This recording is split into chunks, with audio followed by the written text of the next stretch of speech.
phase 2 of our Marvel Cinematic Universe. I'm not doing that jump again, so I gotta get this take right. How is everyone? We're gonna begin phase 2 of our MCU assignment, so let's start painting.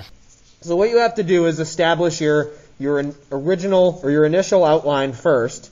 And you can either do this with cadmium yellow pale or with ultramarine. I would recommend those because they're a little bit softer. The warning is cadmium yellow pale is it's a dense color because of those cadmium ingredient. So what you really have to make sure of is that it's watered down. And you take that initial yellow and you just map out in the same way you did your pencil. I'm even holding it further back as I would of my pencil. You just map out the exterior of the face and the placement of the features. So, again, make sure it's nice and light.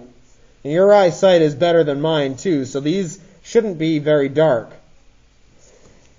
And that's the extent of my initial line drawing. You can hardly see it, but it is there. Now you want to select your colors. You can see on the left side of the face, there's a very strong dynamic light. That you're going to keep white. So you're going to have one color for highlight, which is like the next brightest element, which for her would be her hair and parts of her skin, and then a second color for shadow. So let's choose our light color first. We'll begin with the light. I'm going to use maybe more of an alizarin crimson cadmium yellow combination. So more of an orange. You want to mix your colors. Don't rely exclusively on what's here on your palette, because that's always going to be limiting.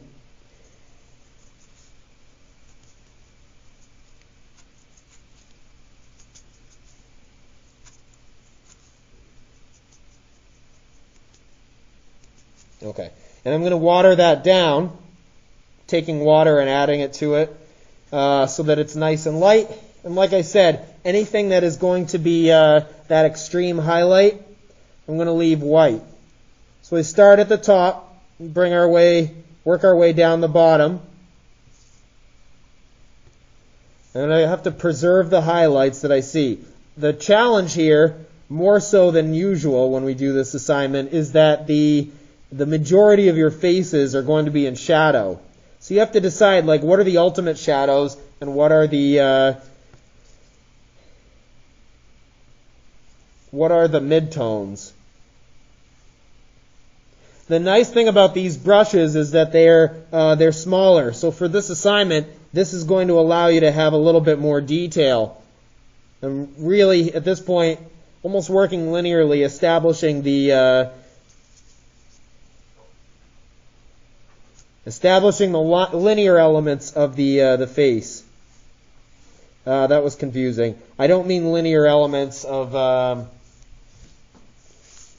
like drawing out an eye. I'm trying to establish edges of shadow, I should say.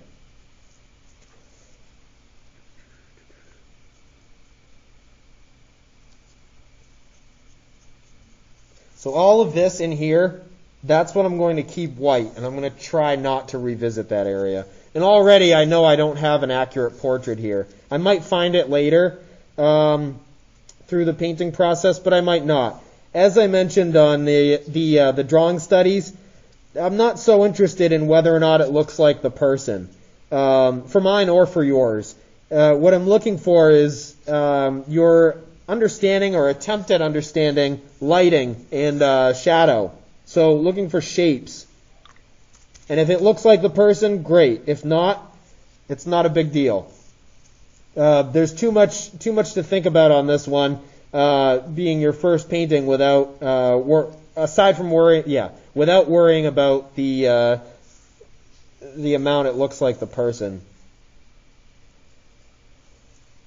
So on this side, what's interesting is that something that looks like a highlight on the left, what looks like a shadow on the left looks like a highlight on the right.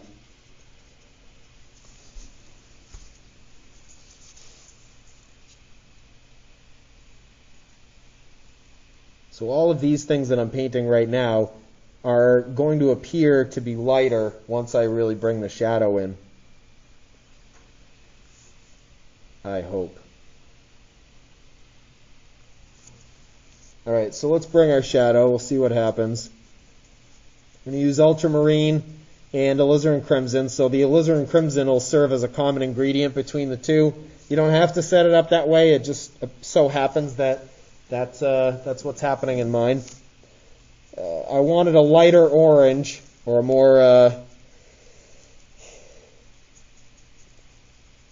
more complicated orange than just cadmium red and cadmium yellow, which would have given me something very sugary. But I do want a sugary, vibrant purple. So alizarin crimson is the one to use for that. Now we're going to start to see some things happen as we plot out our shadow. And what you'll notice is that where some of these areas of paint are still wet, it's going to start to run together. That's normal. If you've pre-wet your palette enough, you should have the proper balance of of water and pigment. You want to maintain the luminosity of the paper.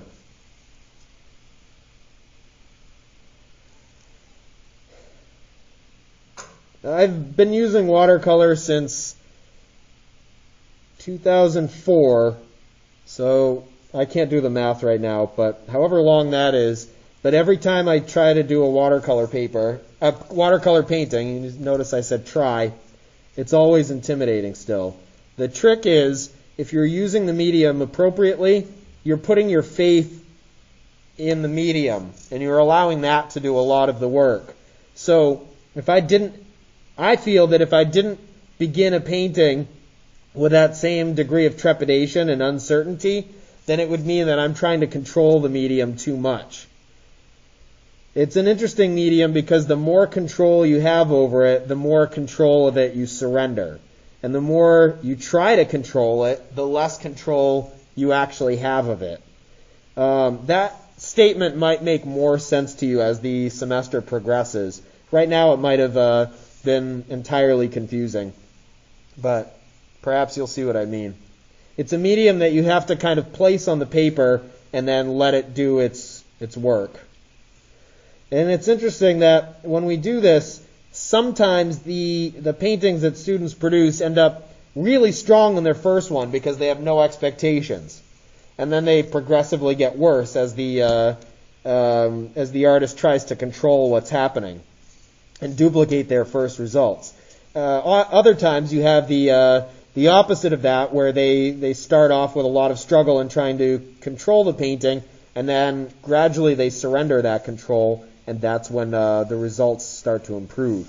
The reason we're going to do so many of these is to acclimate you with the medium and to acclimate.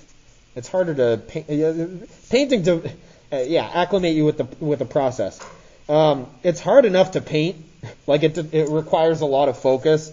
So if I start speaking incoherently or garbling up very basic words, it's because painting without narrating and speaking is hard enough. So you really can't do both. So my demos tend to not be very good. Okay. I got to be careful about that, because a couple of years ago somebody pointed out, they're like, if you're this critical of your own work, what chance do any of us have? Which, yeah, I'm very hard on myself and I have high expectations for myself, but I hadn't thought of that it was an accidental, discouraging example. Anyway, I know I do better work when I'm focused on it, and for these demos, my attention is split, as it needs to be, so just kind of take these with a grain of salt in terms of the outcome. The exciting thing for me is going to be if any of you can come up with better work, and it does happen. I'm just going to right now mix a slightly darker version of this color that I'm working in, just to give a little bit more weight and gravitas to the shadows. I'm really going to leave my highlighted sections alone. This differs a little bit, aside from our subject matter, which are the Avengers. Usually we paint all the members of the class. The other difference is usually we have a third color for the background. But we're not going to do that this time. This time we're going to have our third color be an even darker version of our shadows, so that what we thought was a shadow was actually a midtone. And I think that that's going to provide you with even more depth. I can't see the counter in front of me, so I don't know exactly how long this is taking so far. But as I mentioned, the first couple paintings we do are going to be a little slower paced. So, and then we'll see if we're able to get faster. If not, it's fine. We'll just see. This is being painted wet on dry, but because I'm not waiting for anything to dry, it's taking on the appearance of wet on wet. So that's just something to take into consideration for this painting and for all future ones. You can start off with the intentions of having crisp wet on dry edges, but if you're not allowing the proper drying time and moving around the paper strategically to allow sections to dry, it won't matter. Everything will run together. This is a painting where we want everything to run together, with a few exceptions. Well, that's too blue. Come on, mix your colors. The stronger the pigment that we place, like the more dense the pigment, the more it'll settle in towards the bottom or the base of the paper. And if it's more watery, that's going to spread a lot. So you notice where I really want these dark shadows, I'm trying to just touch the brush to the surface to deposit these stronger pigments. But if I drag too much and I really start to overwork, I'm going to end up with a mess. So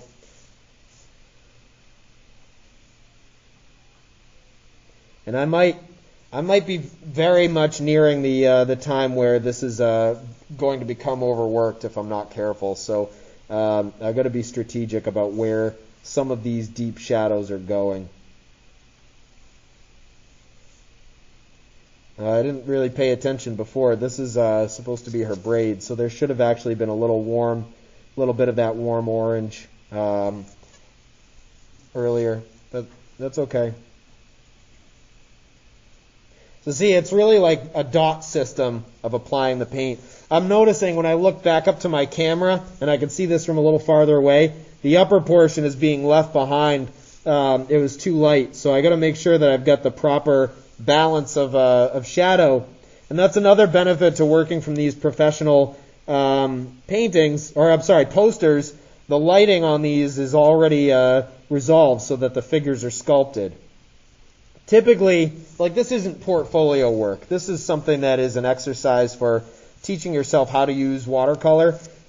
Something like this you wouldn't necessarily want to include in a portfolio because it begins with something that's not your own work.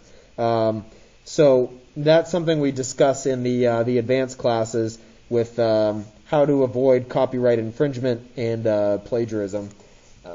This is a case where you're using this for educational purposes. And in the end, if you put this on Instagram, for example, I don't think anybody's going to look at this and be like, oh, Scarlett Johansson. We were departing pretty strongly from our source material. So that's another thing to account for. All right, are you actually going to finish this painting, or are you just going to keep working it until it's ruined? It's very hard to put your brush down, but now is the time. This right now has a lot of energy to it, and if I leave it to dry, I'll maintain that energy. And again, to me, this doesn't look anything like Scarlett Johansson, but it's given me the opportunity to practice lighting. So these moments right here, where they're at present two colors and they're running together, when those dry, this is going to be like a serrated edge. It's going to look very explosive. That's called colloidal dispersion. When that happens between one color, that's sort of two over there, but it kind of looks like one. When that happens between one color, it's background.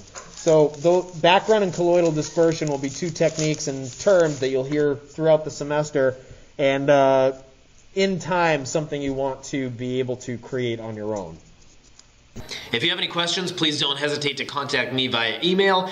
And in the meantime, please continue to practice social distancing, wash your hands, and wear a mask.